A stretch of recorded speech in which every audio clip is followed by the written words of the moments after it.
இந்த வீடியோல மேக்ஸ்ல அல்ஜிப்ரால இருந்து ஒரு சம் பார்க்க போறோம். Reduce the rational expression to its lowest form.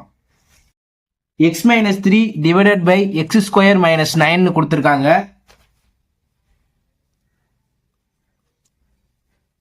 X minus 3 divided by x square minus 9 வந்து 3 ஸ்கொயர்னு எழுதிக்கிறேன். ஓகேவா?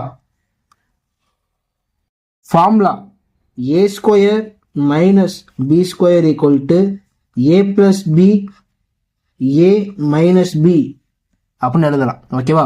இது பார்க்க a square minus b square formula மாதிரியே இருக்கு. ஓகேவா? x square minus 3 square equal to a plus b x plus 3 a minus b x minus 3. so x minus 3 divided by இதுக்கு பதிலா x plus 3 x minus 3 எழுதிக்கிறேன். x minus 3யும் x minus 3யும் cancel ஆயிடுச்சு. 1 by x plus 3 மட்டும்தான் இருக்கு. So இந்த சமுக்கு answer பார்த்தீங்க அப்படின்னா 1 by x plus 3. Thank you for வாட்சிங்.